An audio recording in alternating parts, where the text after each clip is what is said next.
السلام علیکم ورحمۃ اللہ وبرکاتہ۔ ہمارے چینل پر آپ سب کو خوش آمدید۔ جیسا کہ آپ کو معلوم ہے کہ اسلام 365 کا مقصد آپ حضرات تک بنیادی معلومات کا جو روزمرہ پیش آنے والے فقہی مسائل ہیں ان کا پہنچانا ہے۔ تو آج کچھ ایک دو مسائل جو روزمرہ ہماری زندگی کے اندر پیش آنے والے ہیں ان پر بات ہوگی۔ اس میں پہلا مسئلہ یہ ہے، کیا ٹی شرٹ کے اندر ہم نماز پڑھ سکتے ہیں یا نہیں پڑھ سکتے ہیں؟ نماز تو ہو جائے گی لیکن کراہت کے ساتھ، کیونکہ سطر تو چھپا ہوا ہے اور فرض کے لیے جو ہے سطر کا چھپانا ضروری ہے، اور سطر جو ہے وہ مرد کا ناف سے لے کر گھٹنوں تک ہے۔ تو نماز تو بہرحال ہو جاتی ہے لیکن کراہت اس میں آ جاتی ہے کہ یہ صلحاء کا لباس نہیں ہے۔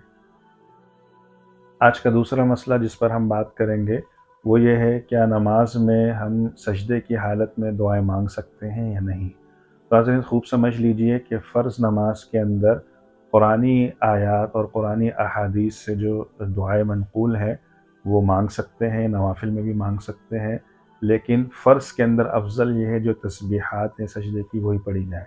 نوافل کے اندر جو ہے قرآنی آیات قرآنی احادیث جو دعائیں منقول ہیں وہ مانگ سکتے ہیں، اور شرط یہ ہے کہ عربی زبان میں ہی ہو۔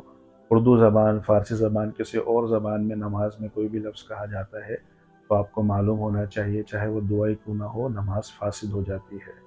اور ایک شرط اور ہے نماز کے اندر دعا مانگنے میں، کہ اللہ تعالیٰ سے وہ دعا مانگی جائے جو اللہ تعالیٰ کے ساتھ خاص ہو، یعنی وہ چیز نہ مانگی جائے جو انسانوں سے بھی مخلوق سے بھی مانگی جا سکتی ہے۔ مثال کے طور پر آدمی عربی زبان میں ہی دعا مانگ رہا ہے اور کہہ رہا ہے اللہم زوجنی فلانتاً، اللہ میری اس عورت سے شادی کرا دے، یا پھر اللہم انی اسألک فلوساً، اللہ میں آپ سے اتنے پیسے مانگتا ہوں، تو ایسی دعائیں مانگنے سے نماز فاسد ہو جاتی ہے۔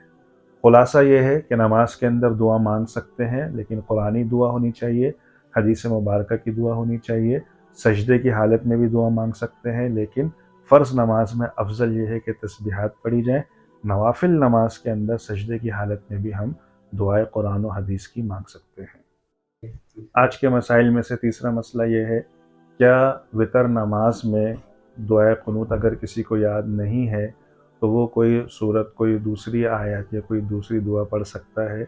تو جواب یہ ہے کہ دعائے قنوت کے جو الفاظ ہیں کوشش کرنی چاہیے کہ وہی یاد کیے جائیں جو احادیث مبارکہ میں آئے ہیں، اللہم انا نستعینک ونستغفرک الی آخرہ۔ لیکن اگر کوئی ضعیف العمر ہے یا اس کو یاد نہیں ہوتا ہے تو پھر علماء نے اس کے لیے گنجائش رکھی ہے کہ وہ دعا ہے ربنا آتنا فی الدنیا حسنہ وفی الآخرۃ حسنہ وقنا عذاب النار، اس دعا کو بھی پڑھ سکتا ہے۔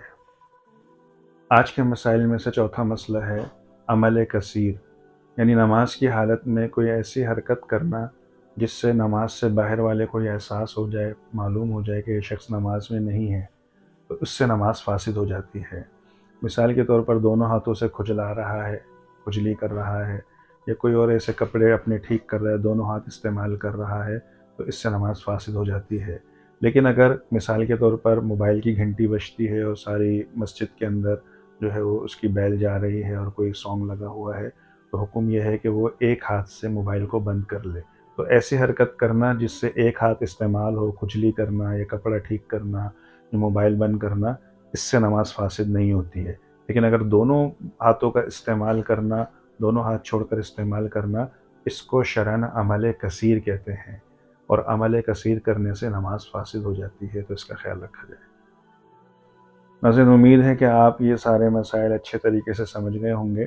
اگر آپ چاہتے ہیں کہ زیادہ سے زیادہ لوگ ہمارے اس چینل سے مستفید ہو سکیں، زیادہ سے زیادہ فائدہ اٹھا سکیں، تو ہمارے چینل کو لائک کریں، سبسکرائب کریں، شیئر کریں۔ اللہ حافظ۔